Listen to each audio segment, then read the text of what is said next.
I did this YouTube promotion thing. It's not Google Ads, although it's owned by Google Ads, so in a way it is, but it's more specialty YouTube promotions. It's in your dashboard. You go in there, and then there's a little tab under your content. It says promotions, and you click on it, and you add a promotion. Choose one of your videos, and you choose a money amount. And there's a couple of other options in there. And then, it seems like every night around 3 a.m. it'll run it, right? It'll run these promotions. I don't know why it's always at 3 a.m. We'll talk about that. So I got 1,500 subscribers, and I spent $275. Okay. So it didn't help me. I don't like it's not good. It's not good. The nature of the relationship that you have with these types of subscribers, like I don't even know who these people are. None of them have any subscribers of their own. They're probably very new to YouTube. They're probably like kids and all kinds of stuff that's just like randos that have no real like staying power and no real investment, no real like involvement. I didn't get any comments, not one. Okay, so 1,500 new subscribers, not one commented anything at all. And I didn't, no interaction, no quality like interaction. My videos were fine. They weren't terrible videos. They're, educational. They had subject matter that you could easily interact with. And here I am now thinking like if I post videos now, they're going to go, the algorithm's going to test these videos to my followers or to people like my followers. And that's not going to perform well. So now I'm like, well, that was expensive lesson learned. The only thing I got out of it is like if someone visits my channel, then they're going to see that, oh, it looks like people are following me because I've got whatever, over 2,000 followers. But I don't, they're not quality followers. And when I post a video, it doesn't get any better performance than it did before when I only had 500. It doesn't get any better performance now than it used to. And they're fine videos. They're not like groundbreaking or addictive or viral or anything like that. They're just good normal videos, all kinds, just whatever. So I did that, and it's silly. And now I'm like, wow, I'm not gonna do that anymore. I'm not gonna pay for this YouTube promotions thing. And I'm like, well, I'm gonna have to find a different way to get reach as a new YouTuber, an undiscovered YouTuber. So, I mean, that's that. Now, kind of related to that is making content, the whole making content subject. And I'm looking at my monitor right here, and I'm enjoying this lighting, and my shirt's a little too far open, and I'm enjoying my camera, and I'm enjoying my microphone, and my headphones. I'm enjoying the fact that there's no one in my building right now, so I don't have to worry about sounding like a self-absorbed idiot like I probably actually am in real life, at least not to anyone in real time.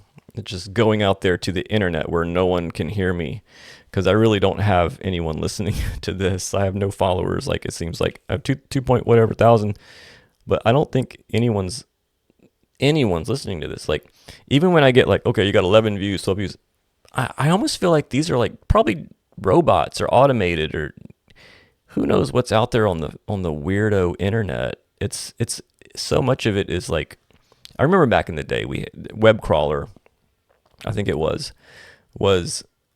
always visiting my websites or whatever, and you would look at your statistics and you're like, okay, that was a web crawler, or web crawler is like was a real thing back then before Google, I think. And I think it was web crawler, but whatever, bots, they would go and scrape content. And I'm absolutely sure they still do that today. Of course they do, I haven't used those kind of analytical tools since like Web 2.0. I don't really know. I've got an eyelash like right under between my glasses in my eye. I don't think I'm gonna be able to get this. This is bad. All right. So that was bad. So coming back to content, like I said, just enjoying this process, and that's pretty much the only enjoyment that I get out of it. So this morning I was sleeping in my hammock, which I sleep in a hammock every night. Hang on, I gotta turn my camera back on. All right, my camera shut down because I use a clean HDMI feed out of my Canon 5D MK3, and it shuts down like that every once in a while when I'm streaming to OBS. All right, so I sleep in my hammock every night, and this morning when I was kind of just lounging and waking up in the dark, I was like, what am I gonna do about this this problem, this YouTube problem? And so I was like, well, what if there was no YouTube? Like, would I still make videos? And I was like, yeah, I would, because I really love it, and I forgot how much I love it because I'm always thinking about like, I need to break the scene or something, or I need a certain amount of interested followers, and man, that's not the right thing to do. And I'm pretty sure I'm completely done with that concept, that bad habit, that wrongness. Is just that I don't need to have followers in order to make videos. I need to do it because I love it. Like when I was a kid, I used cameras and eventually some video cameras. And I didn't care. It wasn't for anyone else, just for me. I was so curious, just using it out of curiosity and like, ooh, what can I do next? Ooh, what can I do next? Whereas lately it's more like, oh, I'll never be as good as that, or I'll never be as popular as that, or oh, I'll never break that scene, and all this stuff. So I'm gonna have to stop. I'm gonna have to stop doing that and start making content, having fun, be creative, experiment, and do all that kind of stuff. Even though me, like many other people, feel completely isolated, and I really would like to not be isolated. Well, it's kind of good that not many people are watching because I'm kind of learning to do this, and it's not going to be great. Here's something that happens sometimes. Someone will create something that's not great. They'll promote it a whole lot, and then people will see it, and they'll be like, okay, that person is not great. That creator is not great. And then they'll maybe not ever have a chance again, However, the other flip side of that is there's creators that will create something that's very good or great, and no one will see it because the timing was not right or whatever. Just didn't get in front of the right people in the right way. It's not just time and place, but also the conditions and the atmosphere and the trends and all that kind of stuff that's going on, and the presentation. So the right way could be presentation. So, where does that leave people like me or people like you? Well, to me, and then what would happen would be then they would present it again another year or two later, and then it would hit, or then it would catch on because things were different. The product was the same, but the circumstances were different. So where does that leave people like me and you? Well, obviously, make good content. Make good content. Can't guarantee anything, but make good content. Have to make good content. And like forgetting certain things, like forgetting to worry about if people are going to like it, forgetting to worry if it's going to go viral or if it's going to get picked up, and just remembering to focus on the content and remember your why, as many people say. And it's easy to forget. It's easy to just kind of fall off the horse. But like, all of that is on my mind today. Yeah, so like what I want to try to do, this is kind of ambitious, is do some cinematic stuff out in like Fort DeSoto, which is a big, cool nature park out here. And, maybe it's too ambitious. I don't need to go to some nature park and make these sweeping landscape videos with funny dialogue, But I was thinking like, I could put a lapel mic on and I can walk from really far away down the beach, right? This is a typical shoot, a typical shot. Walk from really far away down the beach. And then walk up to the camera. And by the time I get close to the camera, my dialogue finishes like perfectly. Maybe I could have the camera kind of focused, close focus. So while I'm walking from far away, I'm just like a blur. And then as I walk closer to where my mark is, then I'll be in focus for long enough to say the little punchline, and the whole scene would be like, oh, you don't want it to be too long, maybe 10 seconds. 1, 2, 3, 4, 5, 6, 7, 8, 9, 10. Maybe that long, maybe a little longer, if it's an opening scene. But then again, you don't want an opening scene to be blurry, and these are all these things that I think that I would learn and embody and get used to the more I do it. So it's kind of like just jump out there and do it. And I'm thinking about other scenes that I could do. Okay, so that's the one kind of scene. And then switch to a completely different lens, completely different scene, a completely different feel. But I would want to keep some things the same, like the color grading and the exposure for highlights and the lighting, that I have sought out. My background is actually as a photographer, a portrait photographer, for like on location and in the studio, creative portrait photographer, kind of avant-garde sometimes, just a lot of very like personal work. So I would work a lot with environment and light. And eventually I got to where I didn't want to use, studio lights. I used to use studio lights on location, but right now I've got 2 studio lights on and effect light, galaxy light on the wall. I've got an octabox. It's not actually, it's like a hexabox. And then a rim light over there that's shining that you can see like a little bit of light here, and on my face, you can see the shadow of it. If I do this, that's the shadow from that. So this is 2-point light, and this is also considered a background light, right? Because backgrounds often just don't get enough light. I used to like using one light with a fill card or reflector. So that was just really simple, but you would have to have a big fill card, like 4 foot by 8 feet usually, to do it nice, to make it look really like high-end fashion editorial, like for W magazine or something like that, or Vogue or whatever. And also I used film, so the shadows would come out nice and warm shadows. They weren't too dark, right? Because I used negative film. I didn't like using slide film or positive film because the contrast was too high. It looks more like digital, actually. So it looks more like my Canon 5D Mark III. I still have my Canon 5D original, and I like it so much.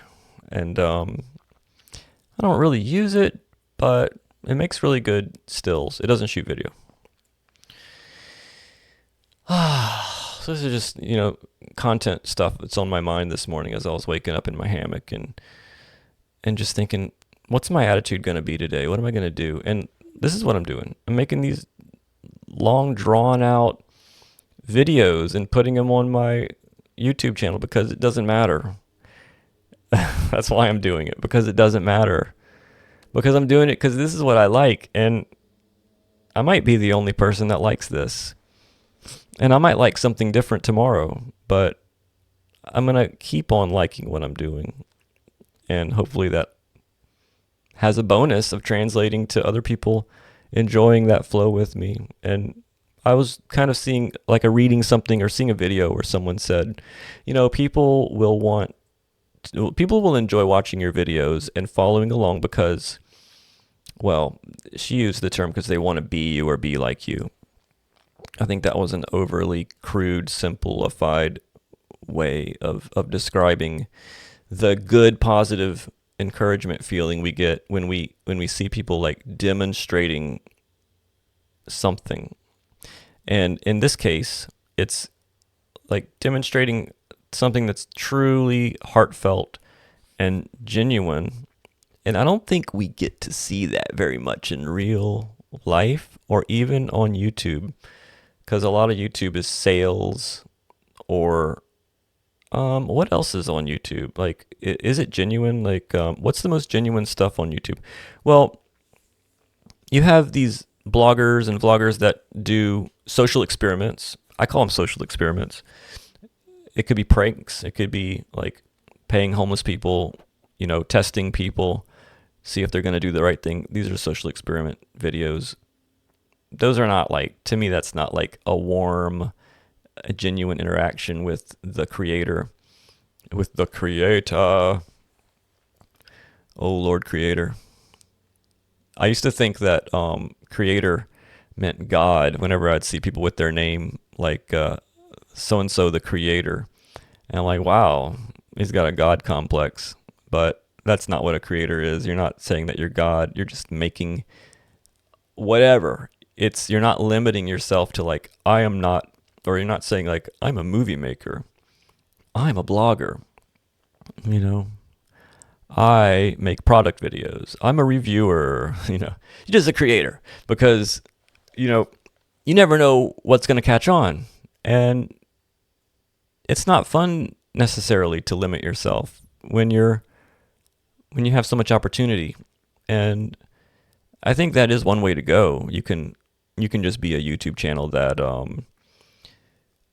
reposts, a YouTube channel that does reaction videos, a YouTube channel that makes shorts of shorts, collections of shorts that are all 5 seconds long in a total video that's like 1 minute long or whatever, 10-second shorts, reposting and compiling. I definitely don't. That's not creative to me. I don't speak for other people, but like what I like to do is find out what wants to come out of me and do it, and then do it again the next day, and maybe do it a little better, and challenge myself. There's going to be new challenges naturally that arise, and new layers of self-awareness in front of the camera, and also learning angles and techniques and lighting and finding little things that work and building a little house on that little island that works. It's like, oh my God, something that works, something that doesn't make me feel horrible. I like that. Let's do a little more of that. Maybe make it a little better. Use it as a dependable element in my production. And it's wonderful. I love talking about things because to get things done, they kind of need a technique that is spelled out. And the more I make videos talking about processes, the more it becomes a reality, it becomes systemized, the more I'm able to be realistic about things that don't work, things that do work, and the more I'm able to come up with new ideas too, because the old ideas become sort of a dependable foundation where you can have fun to do new things. It's like, okay, I know my way around here. I can kind of loosen up now, and I can kind of dance around here on this foundation of dependable things. I can try new things now. Where's my experimentation investment going to be? What am I going to experiment with? Maybe people won't like this. Let's try it because it's only 10% of my production, and because the rest of it is like this strong foundation. So all of that kind of stuff is part of the progression of just getting in front of the camera for me and talking. I remember a few years ago, I got on camera and I would ramble a lot more than I ramble now. And I would try so hard and come so far, and in the end, it doesn't really matter. I would try so hard to be interesting. And the way that I would try to do that was I would reach deep into my psyche and try to be really eccentric. And I remember one time I got like a grease board, like a white board with the colored markers. And I was trying to like explain, I don't even remember what it was, but like all this metaphysical stuff. I don't do that anymore. I've kind of replaced that with more practical things and ways to connect with people. And I've learned to communicate a little better. And it's not just from being on camera, but just from living life, being a little more social, being in situations where I needed to make crucial, or I needed to do crucial things that actually made a difference in my life and the way I view myself and the way I have my proprioception of where I am in space with other people, how I communicate and how I want to communicate. And when does it feel good? When does it not feel good? I want to do more of what feels good, but not necessarily in the moment, but also over time. Like I know if I make a certain type of video, it might feel good in the moment, but I also realize that it's not going to be impactful over time. Or I also realize that it's not gonna lend more cohesivity or coherence to my body of work, to my brand, or whatever you want to call it, blah. So, I mean, brand might be one thing, but like I like the idea of having a body of work more than like brand cohesivity or integrity or whatever that is. I like to think of it more as a body of work. So, in closing, there is one more cool little like bonus thing that I want to say, which is I don't remember, but it had something to do with something. It was one of those. I have a blank mind. Can't remember it all. I gotta remember what it was.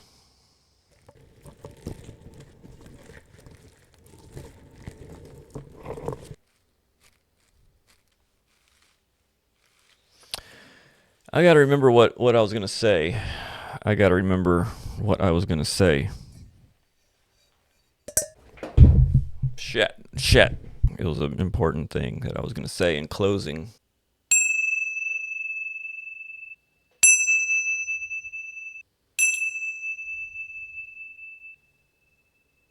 Yeah, I still can't remember. In closing, I don't remember what I was gonna say in closing. It just totally messed me up. It totally messed me up. I was gonna say something really good. It was gonna be really good. I was really happy about it. What could it have been? While I'm trying to think about that, today I'm getting this monitor in Amazon mail, and I can wait here until like 5 o'clock. Then I gotta leave and go to play music as my job. Same thing tomorrow. The nice thing is I make my rent in 2 days of playing music work, and then I try not to get any more gigs so that I can sit at home and look into this black hole and make videos. Okay, someone's here. I'm gonna have to stop now. I'm not gonna talk while someone's here.